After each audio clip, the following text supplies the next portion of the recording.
Hi everybody, welcome back. It is week 3. I hope you've enjoyed all of the experiments and um, explorations in weeks 1 and 2. The first 2 weeks are really about foundational work, getting your feet down, understanding rhetorical situations, getting comfortable with sentence boundaries, all those foundational skills that are going to serve you for the rest of the class. So we can always return to these first 2 units for refreshers at any time. But now we're moving forward. We're going to begin our unit on the narrative essay, where you get to tell a story about a lived experience, something you've gone through and learned from. Before we go into that, I want to point out that because of your thoughtful participation in our doodle poll, we do have weekly workshops scheduled. So we're going to start with Monday at 3 and Tuesday at 4 using this Zoom room link. It's the same Zoom room as you would use for our office hours. And so just click into that and join us if you can. I will do the same lesson both days. So we're going to be talking about vivid language, storytelling techniques, and other things that will support you through the week. If you can attend, and please do if you can, you get 5 points toward your participation grade. You'll notice if you have already participated in one workshop for last week, you've gotten 5 points out of 60. Some of you have reacted like, oh my gosh, I only got 5 out of 60. What does that mean? Well, cumulatively, you get up to 12 weeks worth of those 5 points towards 60. So if you can attend, you get those 5 points. You have 2 opportunities to attend this week, Monday at 3, Tuesday at 4. And if you can't make it, I will record one of those sessions and I will post it, and we'll come up with other ways for you to make up those points over time. But there will be 15 or 14 of those workshops, probably, and you get points for attending 12, which is to say you don't have to attend every single one in order to make your 60 points. It's really 5 points out of 1,400. May not seem like a big deal, and it isn't. But the support you get from the community of your classmates and our discussions, I think, will be more useful to you than the points are. So join us if you can. Alrighty, moving on. Let's go into week 3.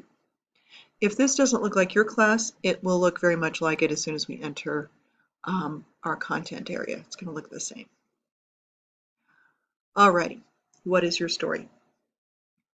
Let's look at the module overview. And this just kind of tells you what to expect. We're going to be talking about what is a personal narrative, and you're going to read a chapter in your OER, which is your online educational resource textbook, chapter 12, that explains what a narrative is. In some ways, you already know. You've been around stories all of your life. You've told stories, you've read stories, you've watched movies, you've read children's books and Disney shows, you've read novels, you've watched Game of Thrones. I don't know, but you know what a story is just by your lived experience. But we're going to take it apart and look at the elements of what makes a story so that you can write one with clarity and emotional impact. You're going to use that pathos that pulls the heartstrings of your readers into your life experience. So you're going to examine what a personal narrative is. You're going to look at examples of personal narratives. We're going to read a fabulous personal narrative written by Veronica Chambers called Secret Latina at Large, a story about finding your cultural identity in a mixed family and mixed culture. You're going to begin the pre-writing process, which is a habit I hope you always get into. The best way to get started on an idea is to free write and experiment and play and have no judgment. Just go at it. And that opens up all sorts of creative avenues for you. We're going to practice vivid language to describe. We'll do that as our discussion this week, but also in our workshop tomorrow and Tuesday. I'm recording this on Sunday. You might figure that out. We're going to also talk about commonly confused words and the things that trip us up. So we're going to be thinking about the right word for the right occasion at the right time for the right effect, which is that notion of kairos that we talked about in the workshop, which is just that, the right timing, right place, right time. And you're going to be telling a story using the right words for the right job. So knowing the difference between The who'ses and the itses and the theirs will help you, and it will empower you in your writing. So those are the things we're going to be doing this week. Let's go forward. Come on. Brightspace is a little sleepy today, or maybe it's my internet. Alrighty, I've got some lecture notes for you. Your discussion is about nifty nouns and vivid verbs. Your exploration journal is the pre-writing your ideas. The support assignment is your response to the Chambers essay I just described. And you have a quiz over commonly confused words. Your due dates, as you know, are Thursdays and Sundays. They're broken down for you here. There's also a checklist at the end of the module that'll help you out. Your readings and resources. Come on, wake up, wake up. Alrighty, this is the super duper most important chapter. It's a little bit long, but don't let that freak you out because in there are some cool videos and a cartoon. Lots of groovy stuff that'll help you think about what a narrative essay is. There are also 2 sample essays, one written by a student and one written by a C&M instructor here that I hope you read closely. That will help you understand what the spirit and nature of a narrative is. That's groundwork. Do that before you do anything else. The pre-writing and drafting journal is where you get to explore ideas. The Chambers essay is linked here. There's a PDF. If it is difficult to read, don't panic. I've posted an electronic link as well to a version of that essay, so you can access it that way when we get closer to the assignment. There's a chapter in your grammar book about mastering commonly misspelled words. The prompt for the narrative essay is here, so you can take a look at it. We can talk more about that at the workshop. And for grins, actually, just for actual thinking about you and your story, this is a beautiful piece by a TED Talk by I never say her name right, Chimamanda Ngozi Adichie, who is a fabulous author from Nigeria. And she speaks about the danger of a single story. The reality is, every one of us has shared lived experiences. You might have shared lived experiences with family members or friends or people in your community, but the way you tell your story is unique to you. And the danger of the single story, as she says, is that it creates stereotypes. It limits our understanding of others and it limits our ability to empathize with others. So being aware of how other people tell their stories and how we ourselves have our stories to tell makes us better participants in the world. So I encourage you to watch this video. It's really lovely. And here are some lecture notes I would really like you to read.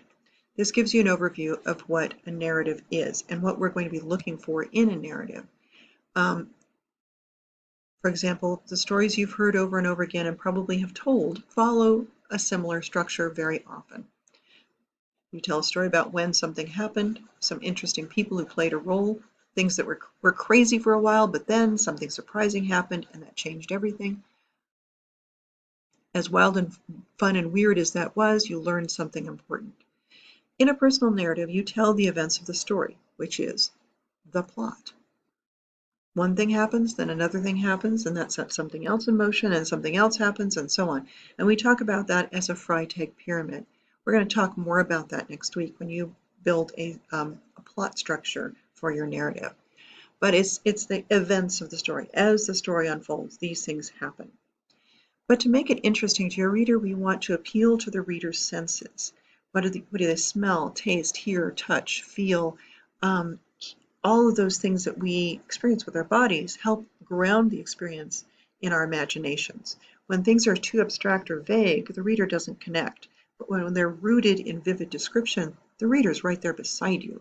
They're smelling that coffee. They're walking down the pavement, feeling the toes of their shoes pinching. They are right there with you. That's why that vivid description is so important.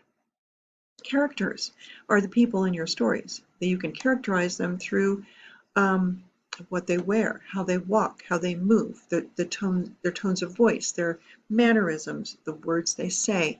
They play a role in your story, and we'll look at how characters can come to life in your story as well. You are a character, and you will characterize yourself.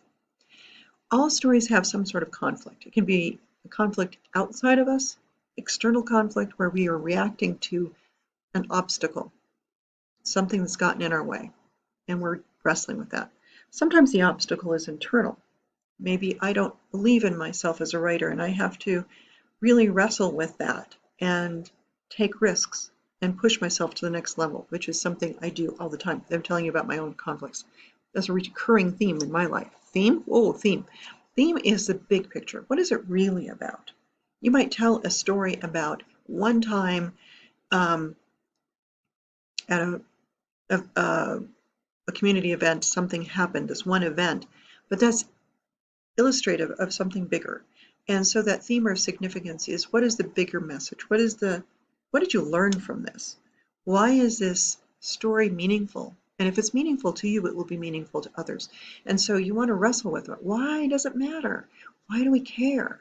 And if you care, make us care using your vivid details, characterization, the plot structure, and that reflection. Very often that reflection or theme or significance, I'm using this multiple words for the same idea, often that comes at the end. It's that denouement where the conflict is resolved and you step back and say, wow, that was really something. Why does that matter? And you reflect. Usually that happens at the end, but it can be alluded to in the beginning in a thesis, but that significance is really where the big money is in an essay like this. So we're going to look at how it's done. We're going to look at other models. This week you're going to read an essay written by a professional author, but I'm going to be posting some essays written by students as well, so you can see how others have approached this assignment. So take a look at these lecture notes. As I want to point out that your final draft will be due in week 6. We are entering week 3. In week 5, we're going to do a writer's workshop where you share drafts of your essay in peer review, where others were going to read, give comments, you're going to give comments to others, you're going to have conferences with me and with Emily, you're going to have lots of support to revise and clarify and bring to life your story. Alrighty. So I just want you to know, you've got support. It's not, you don't have to know how to do this instantly. This is a very slow load. Here we go. Your discussion this week is to practice using vivid verbs and nifty nouns. So if you watch the video I posted from the weekly workshop about grammar and all that good stuff, we talked about how all of the nouns are concrete in those word collections and all of the verbs were active. Well, we want those kinds of words. We want active voices. We want active verbs. So to practice, you can choose a person. You're going to write sentences, a person's name or a pronoun, a vivid verb that indicates motion, a preposition like into, in, onto, through, toward, around. And if you're confused about what all that is, you can look in last week's module, look at that word hoard exercise that I showed you, and it gives you a list of all those prepositions. Around, through, into, with, on, for, as, before, after. All of those things are prepositions related to space and time. And then a nifty noun referring to a specific place. So we've got a nifty noun of a person, place, or thing, doing something, vivid verb, preposition, and a nifty noun. And then you're going to make sentences. They can be as goofy as you like. I encourage goofy. Goofy is great. You're going to post at least 3 goofy sentences. Here are some examples. Maria staggered toward the pungent bathroom. Darth Vader cartwheeled through a twinkly Christmas display at Walmart. The Incredible Hulk skipped through the somber halls of Buckingham Palace. Those are examples of creative, goofy, but vivid descriptions. All right, your responses. You're going to kind of put together a story based on what you have heard so far or read from those interesting sentences. Can you surmise what kind of story it's trying to tell using those vivid descriptions? Because vivid descriptions crack open a story for us. All right, so for example, say I'm responding to this first sentence that one of my classmates posted. I might say to my classmate, "Hello, classmate. This sentence seems to tell a story. Maria staggered toward the pungent bathroom. Here's the story I'm imagining. Maria loves to ride roller coasters, but after her 6th ride on the Rattler, she felt queasy. To make matters worse, her friend Eliza offered her a bite of her funnel cake. Maria staggered toward the pungent bathroom." There's my story. What's your story that you can come up with based on the sentences that your classmates provide? You're going to respond to two classmates with what you think their story might be. The point of this is to practice using vivid language to tell a story. Okay? I hope it's fun. It's supposed to be goofy. You're posting your sentences on Thursday, responding to two people by Sunday.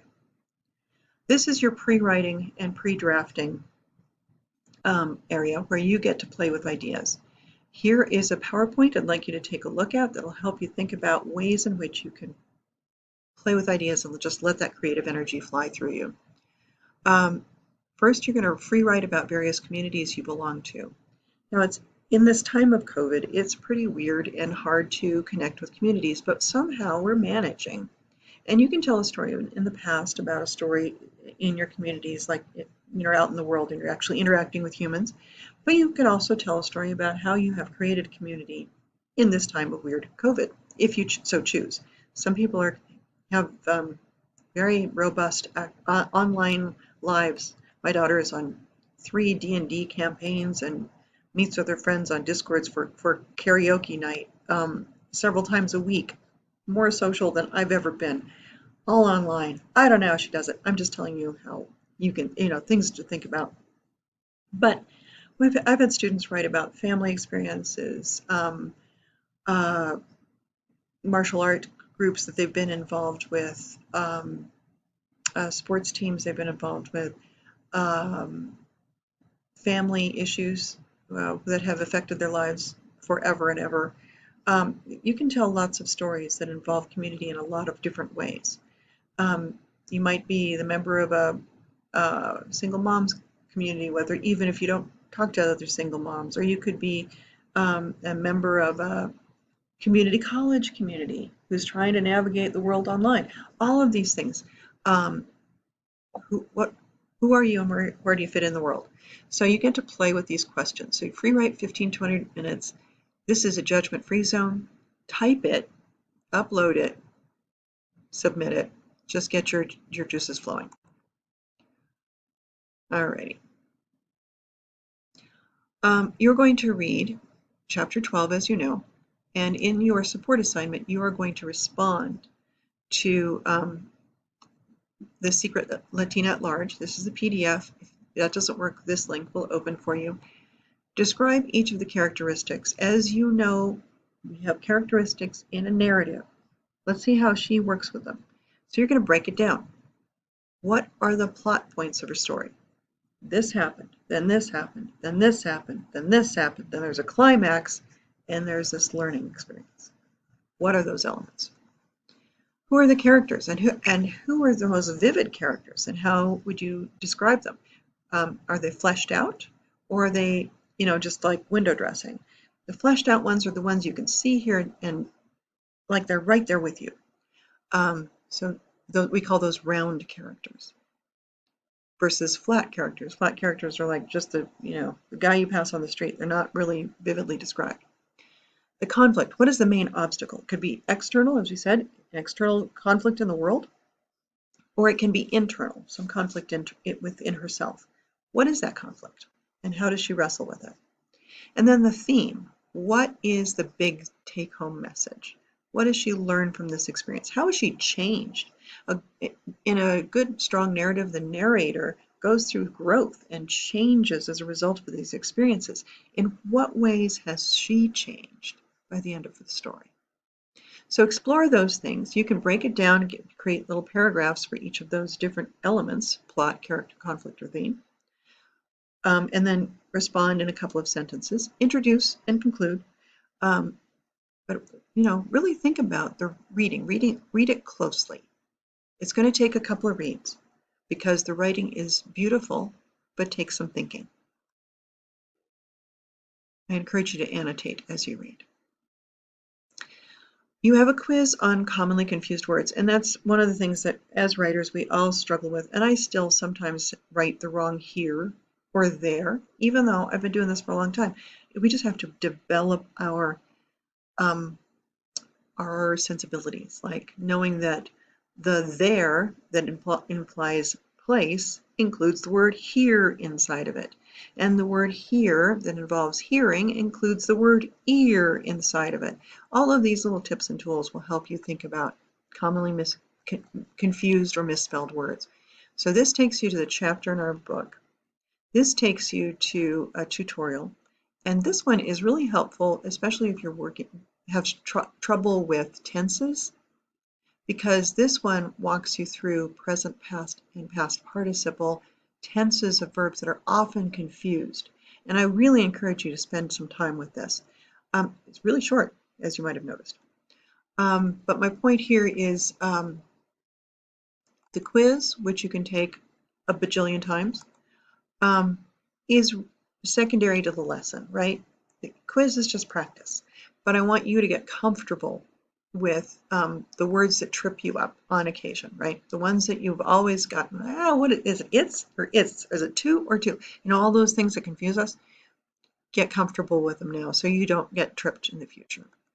So there's the quiz. If you finished all the other work, if you are just chomping at the bit to really get some extra credit points, cool, I'm down with that. If you want to, you can, and I think this is useful for you in general, this is a reading guide for chapter 12. Do this only if you completed all the other work. I didn't want to create another quiz for you because you've got plenty going on this week. If you want to use this as a study guide and get some extra credit points, upload it, cool, I'm down. I'll give you 5 points. Is it worth 5 points? No, it's worth a lot more than that because you're learning at a deeper level. Every time you read closely and annotate, you learn at a much deeper level and makes life better for you. Alrighty. You've got a checklist, I believe, at the end here. Closure, sorry. This gives you a little heads up about what's coming next. Next week we're going to be working with plot and you're going to do a storyboard. I'll explain that later. And we'll look at how other students have approached this assignment. And here, I believe, is your checklist. Make sure that you've completed all your work just to make sure you're on track before we move on to the next module. As you know, we have office hours where you can show up as you wish. You don't have to show up for office hours, but they're there for you. If you have questions, if you're struggling with anything at all, come join me at 2 o'clock Tuesday and Thursday. I'm here for you. The weekly workshops are Monday and Tuesday, Monday at 3, Tuesday at 4. Show up if you can, and we'll go over some groovy stuff about vivid language and storytelling, and we'll do a little exercise that I think you'll think is fun. All our activities will be at our Zoom room here. You can always email me at poconnor1, or you can use Pronto. If you haven't downloaded it yet, you can do so here, and you can send me an instant message. I hope all of that is clear as mud. If you have questions, please let me know. Thanks for watching. Bye.